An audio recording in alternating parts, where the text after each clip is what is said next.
Hi there guys, I hope you are having a good day. Now Eddie Hearn has explained we will see a different side to Anthony Joshua in the build-up to the Tyson Fury fight. This is what he had to say. I think you're going to get a different Anthony Joshua in this build-up. I think he wants to be in that trash talk environment. I think he's going to enjoy it. AJ will be going to war with Tyson Fury. He plans to go out there and absolutely demolish him. So there we go, that is what Eddie Hearn has explained about Anthony Joshua's mindset going into the Tyson Fury fight. Now, it has been explained that they will have this kind of built arena for them in Jeddah, and also it will be August 14th. So, minus the official announcement, this fight is essentially on. I mean, we have of course been waiting for that official announcement to come, but that will come in due course. I would imagine at the moment, for all intensive purposes, the fight is on. So, with Eddie Hearn saying that AJ is going to approach this differently, he's going to have to, because Tyson Fury is a different character to anyone he's faced before.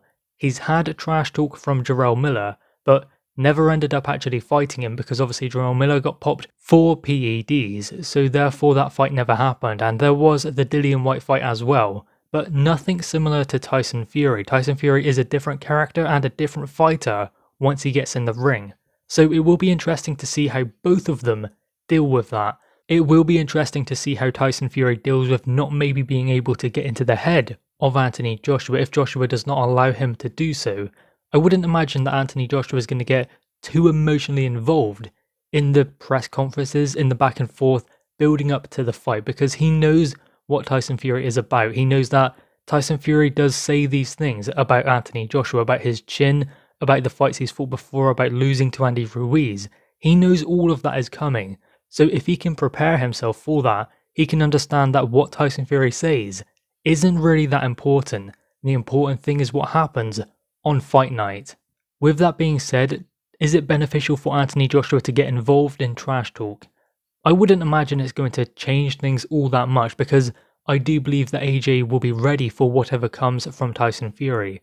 I can imagine it being an interesting build-up with a back and forth, but it wouldn't be the same if, say, Tyson Fury was facing Dillian Whyte. Now that would be different in a press conference. AJ versus Fury will be a little bit different, because I don't believe that Anthony Joshua is going to engage too much, even though Eddie Hearn says he will. I'm not entirely sure he's going to do that, because he's going to want to stay calm, and he's been there before. So there are certain things he's learned during his career that will have prepared him for this moment. The Jarrell Miller one, I know that fight never happened, and the Dillian Whyte one as well.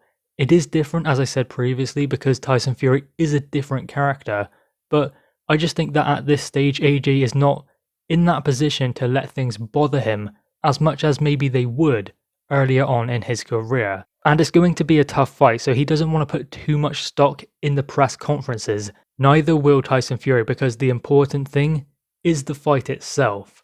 And Tyson Fury said he doesn't believe that Anthony Joshua will be able to catch him because he throws those wild hooks and they just will not land on Tyson Fury.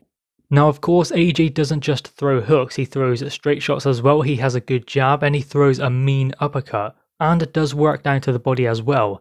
I think that could be key for AJ, is working down to the body. You don't often see fighters do that with Tyson Fury. They seem to just go headhunting. I mean, there are a handful of fighters who do go down to the body, but it's almost like Tyson Fury moves his head so much and he has good movement that he almost shows his target to the opponent, and that usually almost makes them go headhunting and neglect the body work. I don't believe AJ will do that. His game plan might be to try and break Tyson Fury down, to slow him down on his feet, to make sure he doesn't move as well, and isn't such a difficult target to hold down. I mean, Tyson Fury's game plan apparently is not going to be just to box and move. He believes he's going to go out there and stop AJ. If he does try and do that, then boy are we in for an entertaining fight, but I'm not believing he's going to put in the same kind of game plan that he did for Wilder, because AJ can do different things in the boxing ring. He can box off the back foot, he can box up close, he can box at range, he can do different things. Wilder was quite one-dimensional. He had that big punch, but when that was taken away, it was very difficult for Wilder to find a foothold in the fight, and Tyson Fury seemed to be expert at taking that right hand away from Deontay Wilder. Then it was almost like he was a sitting duck, ready to be taken by Tyson Fury. So it will be interesting to see how this build-up plays out, and it will be interesting to finally get an official announcement. Eddie Hearn seems to believe that AJ is ready for the mind games, and he is actually excited to engage in some of the trash talk with Tyson Fury. He is ready for whatever comes from Fury's side. Anyway guys, what are your thoughts on this? Make sure you leave your thoughts in the comments below. Also leave a like and grab that subscribe button. Thanks guys.